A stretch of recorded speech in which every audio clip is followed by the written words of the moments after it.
Жан мұраты Майкл Ньютон. Өмір арасындағы өмір. Әрқайсымыз қашан болсын өзімізге мен кіммін? Не үшін дүниеге келдім? Бұл өмір маған не үшін берілген? Ажалым жеткесін қайда барамын? Осы өмірімде не істеуім қажет деген сұрақ қоятын кез болады. Әрқайсымыз өте бір маңыздыны жүзеге асыру үшін дүниеге келгенімізді сана сезімімізбен түйсінеміз. Алайда өкінішке орай, осы өмірімізде шын мұратымызға жету бәрімізге бірдей бұйыра бермейді. Ажалымыз жеткен соң не болатынын білмей өмірдің шын мән мұратын білу мүмкін емес. Атақты гипнотерапевт Майкл Ньютонның «Жан мұраты» кітабы әлемдік бестселлерге айналған «Жан жиһаны» кітабында жарияланған өлімнен кейінгі өмірді зерттеу бойынша атышулы зерттеулердің жалғасы. Осыдан бұрынғы «Жан жиһаны» сықылды бұл кітаптар да құр теория, көне аңыздарға емес, шынайы ғылыми практикалық тәжірибеге негізделген. Бұл кітап руханиятымызға мейлінше көп пайда келтіре отырып, әрқайсымызға өмір деген қас қағым сәттің ғана емес, шет шегі жоқ мәңгіліктің мақсат мұратын ұғуға, өмірдегі орнымызды табуға көмектеседі. Бірінші тарау. Жан әлемі. Ажал келгенде жанымыз денемізден шығады. Егер жанымыз дүниеге көп мәрте келген тәжірибелі болса, тән тұтқынынан құтылғанын бірден ұғып үйіне қарай тартады. Бұндай дамыған рухтар өздерін біреу қарсы алғанға мұқтаж емес. Алайда өзім жұмыс жасаған жандардың көбін жердің астрал планынан тұста жолбасшылары қарсы алады. Жас рух немесе қайтқан сәбидің рухы жерге жақын деңгейде өзін біреу қарсы алғанға дейін абдыраңқырап жүреді. Дүниеден озған жерінде кідіре тұруды шешетін рухтар да болады. Бірақ көбі бұл орынды дереу тастап кетуді жөн көреді. Аруақтар әлемінде уақыттың маңызы жоқ. Денесін тастаған, алайда қайғырып жатқан жақын туысын жұбатқысы келген не өзге де бір себеппен жан тапсырған жерінде қала тұруды шешкен рухтар уақытты сезбейді. Уақыт өтпелі сипатынан айырылып, оған кереғар қазіргіге айналады. Рухтар жерден алыстаған сайын өз айналасынан біртіндеп күшейіп келе жатқанын шұғыланы байқайды. Кейбіреулер бір сәттік сұрғылт реңкті түнекті де байқап, оны туннель не қандай да бір қақпадан өту ретінде сипаттайды. Бұл денені тастау мен рух қозғалысының жылдамдығына, ал бұлардың өзі рухтың тәжірибесіне байланысты. Жолбасшыларымыздан тарайтын тартылыс күші рухтың сақалығы мен тез өзгерістерге қабілеттілігіне қарай жұмсақ не қатты болуы мүмкін. Денеден шыққан барша рух әуелі жұқа бұлт аймағына түседі. Кейін бұл бұлт сейіліп, айналаның бәрін көруге мүмкіндік туғызады. Рух әдетте тап осы сәтте өзіне жақындап келе жатқан нәзік энергия формасын, рухани тұлғаны байқайды. Бұл тұлға оны жақсы көретін рухани досы. Бұлар екеу болуы да ықтимал. Бірақ көбіне жолбасшымыз болып шығады. Егер өзімізден бұрын дүниеден озған жұбайымыз қарсы алып жатса, өткелден өтуіміз үшін жолбасшымыз жақын маңда тұрады.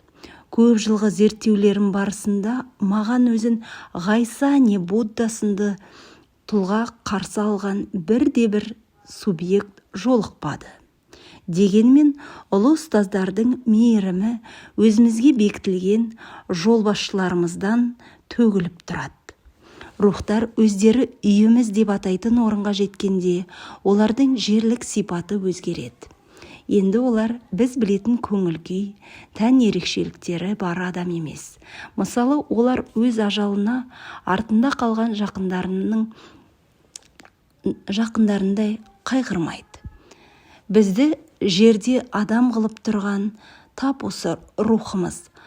Алайда денесіз біз енді Homo sapiens емеспіз.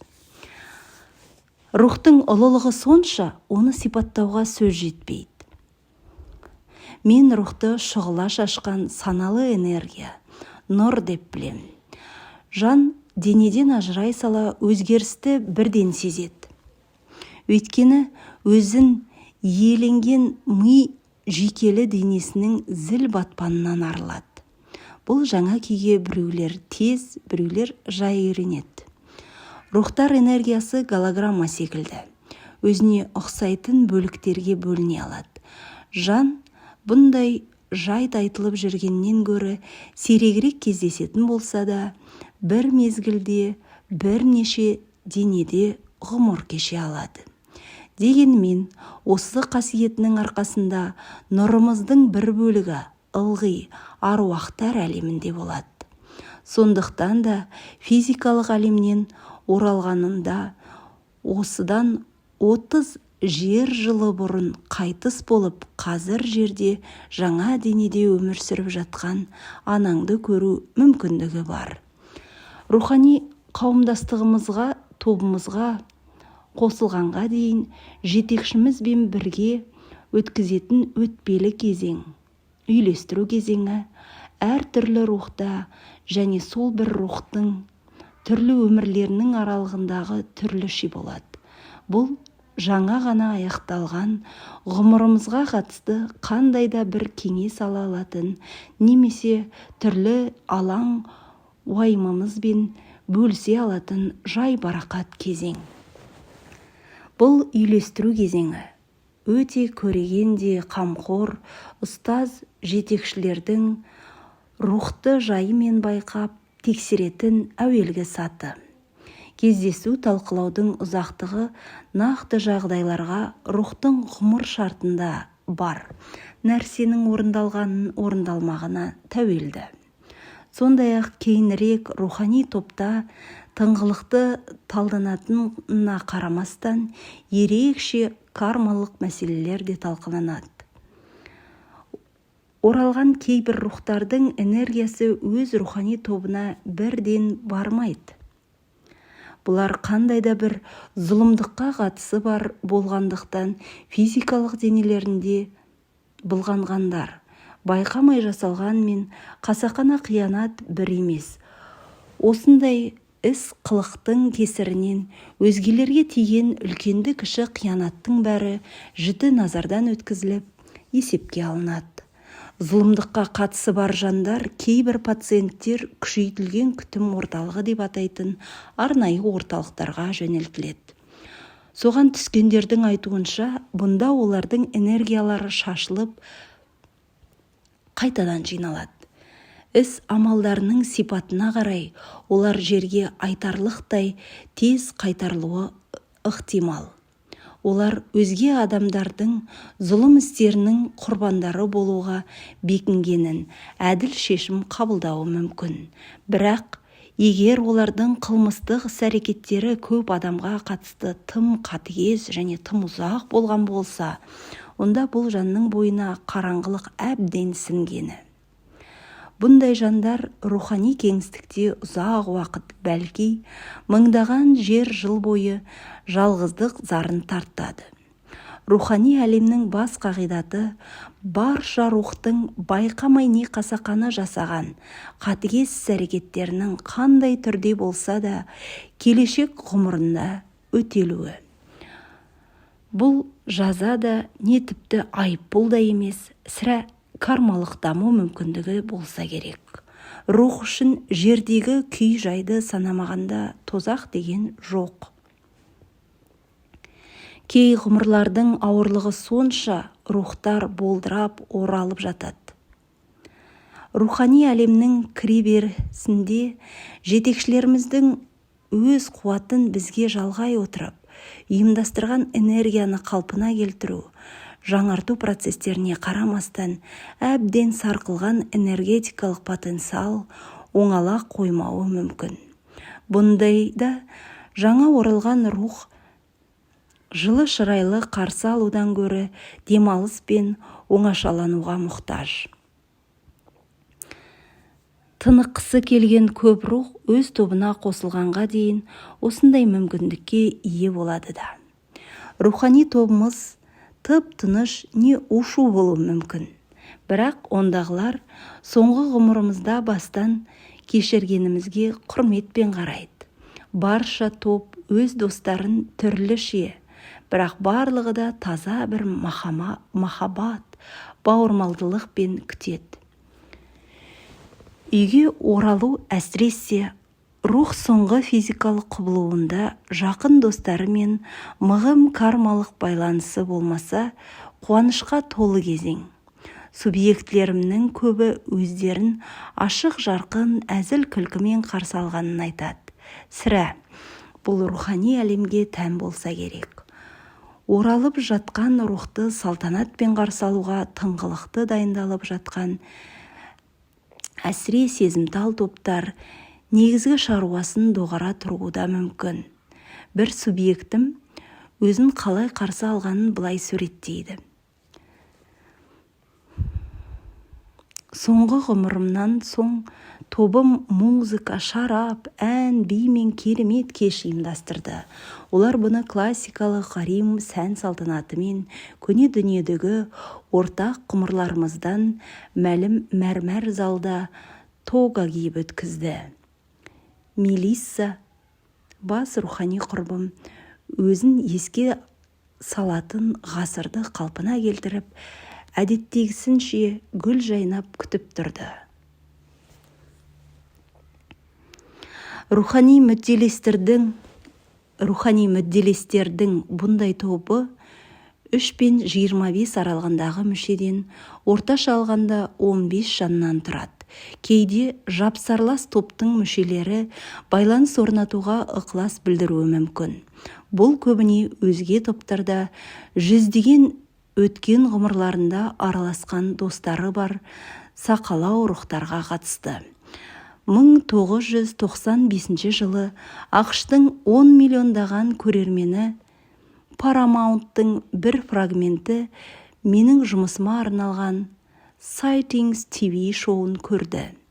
Өлімнен кейінгі ғұмыр жайлы бұл хабарды көргендер сеансымыз жайлы айтып берген Коллин атты пациентімді ұмытпаған шығар.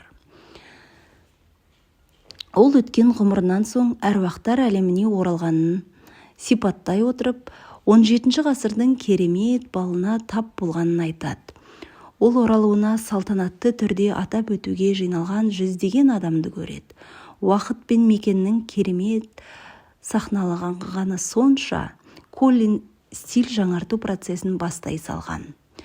Сонымен үйге оралу екі түрлі жүруі мүмкін. Оралып жатқан жанды кіреберістен бірден бірнеше рух күтіп алып, бастапқы координациялық дайындықтан өтуге көмектесетін жетекшіге жалғауы мүмкін. Көбіне ет жақын тобы рухтың өзіне әбден оралғанын тосады. Бұл топ қандай да бір аудиторияда не храмның басқыштарында күтуі мүмкін. Оралып жатқан рух көп топпен жолығуы да ықтимал. Діттеген орнына жету барысында өзге қауымдастықтардың жанынан өтіп бара жатқан рух, өткен ғұмырларының араласқан рухтар өзін танып, жылы жүзбен қол бұлғап сәлемдесетінін айтады. Субъектінің өз тобын қоршаған ахуалды қалай көретіні даму деңгейіне байланысты. Дегенмен, ондағы оқу сыныбының жайлы естеліктерді әрдайым айқын. Аруақтар әлемінде шәкірттік мәртебе рухтың даму деңгейіне тәуелді. Рухтың сонау тас дәуірінен бері дүниеге келіп кетіп жүрген оның жоғарғы деңгейге жеткенін білдіре бермейді. Дәрістерімде бойындағы көре алмаушылығынан арылу үшін 4000 жылды керек еткен бір пациентімді мысалға келтіріп тұрамын. Қазір ол көре алмаушылығынан құтылғанымен шыдамсыздығын еңсеруде. Ондай табысқа да жете қойған жоқ. Кей пациенттерім бір нәрседен сабақ алу үшін көбірек уақыт қажет етеді. Бір жағынан дамыған соң рухтың бәрі ілім, білім, тәжірибесінің байлығына орай сақа рух болып саналады.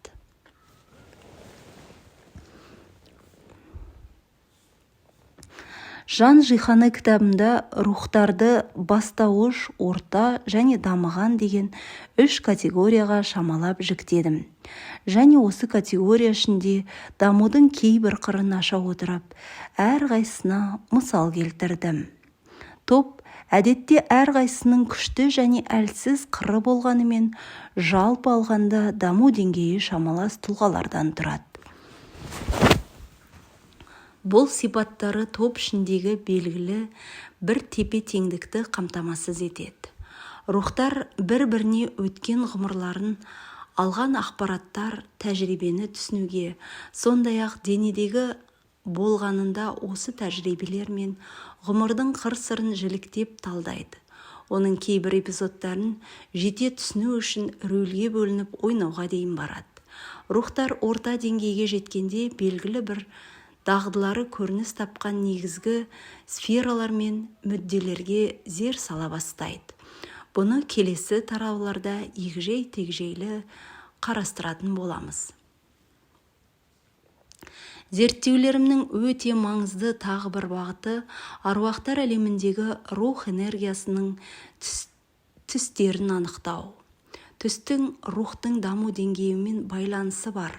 Жылдар бойы шым-шымдап жиналған осы ақпаратты пайдалану арқылы рухтың дамуын және транс күйіндегі субъектіміздің айналасында қандай рух барын пайымдауға болады. Ақ түс әдетте жас рухқа тән екенін анықтадым.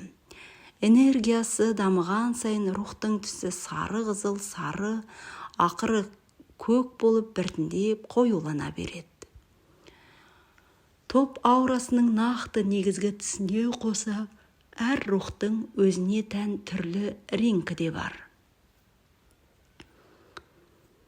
Қолданысқа ыңғайлы жүйе құру үшін рух дамуының сатыларын бастауыштардың бірінші деңгейінен бастап индиго түсті, жоғары дамыған 6 шебер деңгейіне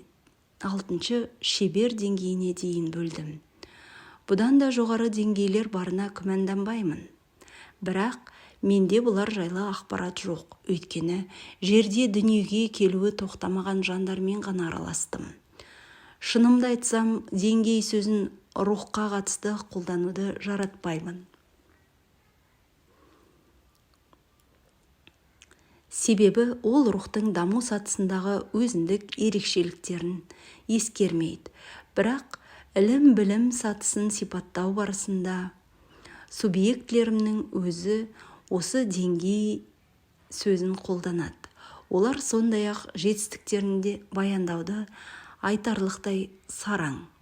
Менің қалай бағалағаныма қарамастан, пациентімнің ешқайсысы өзін дамыған жан ретінде сипаттауға тырыспады. Ал гипнозда болмаған кезінде бағалауға келген әжептәуір еркін болады. Біз бәріміз қазіргімізге қарағанда жоғарырақ, асылырақ болуға ұмтылған трансформация процесіндеміз. Әрқайсымыз бір тұтас өзгеден ерек үлес қоса алатын қасиеті берілген және сабақ алуымызға қанша уақыт кететіні маңызды емес. Әйтпесе, бізді жаратып та қажеті болмас еді. Түрлі аудитория, ұстаздар мен шәкірттердің даму сатылары, түсі, деңгейі жайлы айтқаныма қарап, аруақтар әлемінде иерархия бар деген түйін жасалуы мүмкін. Пациенттерім ұсынған мәліметтер бұндай түйін үлкен қателік боларын көрсетеді. Егер аруақтар әлемінде қандай да бір иерархия болса, ол тек ментал санаға қатысты болуы мүмкін. Ал біз бәріне жердегі билікке талас, бақталастыққа тән қатаң иерархиялы шек-шекпен жүйесінің өлшеміне қарауға үйреніп қалдық. Аруақтар әлемінде барша құрылым жанашырлық, үйлесім, ар-ұят қағидаттарына негізделген және жердегіге мүлдем ұқсамайды. Менің тәжірибем аруақтар әлемінде жанның мақсат, міндет, мұратын есепке алатын орталықтандырылған кадрлар бөлімі сынды құрылым барын айтады. Дегенмен бұнда шексіз мейірбандық, сабыр, абсолют, махаббат сынды құндылықтар үстемдік етеді. Бұл жайттарды баяндаған субъектілерім процестің өзіне еш шартсыз бойсынады. Менің бірге оқыған бедел дәреже дегенді мойындамайтын және сол қасиетіне өзім құрметпен қарайтын досым бар. Осы досым тағдыры қандай да бір құдіреттің құзырында деп санайтын пациенттеріме әлде бір ықпал әсер жасалған деп күдіктенеді. Досым кез келген билік, тіпті оның руханият саласына қатысты да былық-шылық алалау мәнсапты қарабас үшін пайдаланудан аман емес деп санайды. Зерттеулерім аруақтар әлемінде тәртіптің жолға қойылған, алайда ол досым ойлағандай емес екенін көрсетеді. Барша субъектім өткен шақта шектеусіз таңдау мүмкіндігін иеленеді және келешекте де солай болады деп санайды. Рухтың жауапкершілік арқалау арқылы дамуы мәртебе емес, мүмкіндік сыйлайды және ғұмырлар арасындағы ғұмырды адалдық, тазалық, еркіндік, салтанат құрғанын көрсетеді. Аруақтар әлемінде ешкім қайта дүниеге келуге не топтық жобаларға қатысуға мәжбүрленбейді және қалаған кезінде оңашалана алады.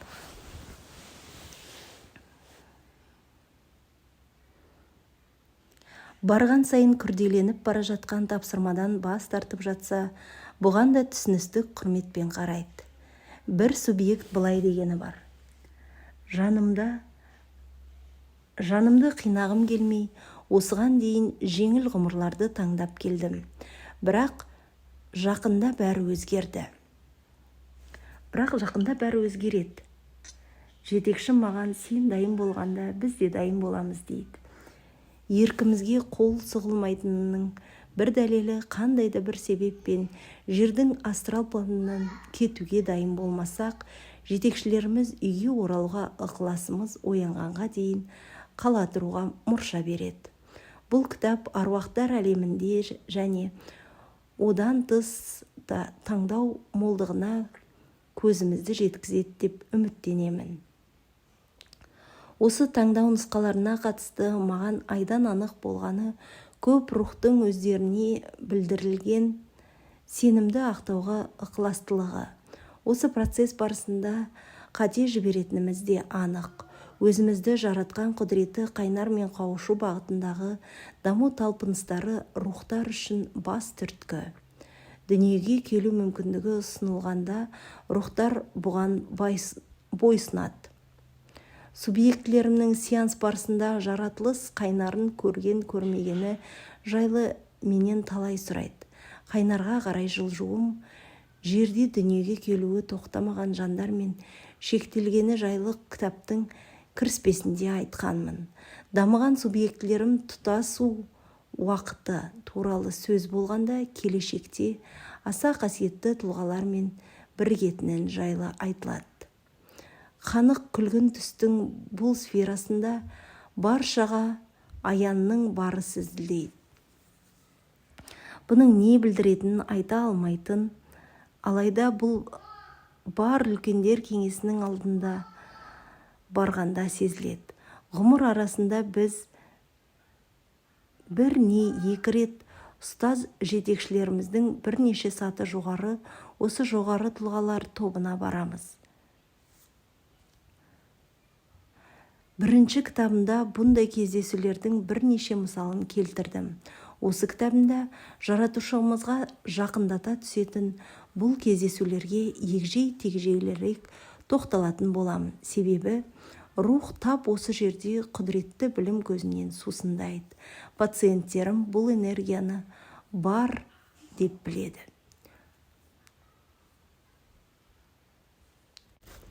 Үлкендер кеңесін біреулер мектеп директорының алдына шақыруымен салыстырғанымен, ол сот қазылардың жиыны не жан жауапталып үкім шығарылатын сот отырысы емес. Кеңес мүшелері бізбен жіберілген қателеріміз, оларды келесі ғұмырымызда қалай түзете алатынымыз жайлы сөйлескісі келеді.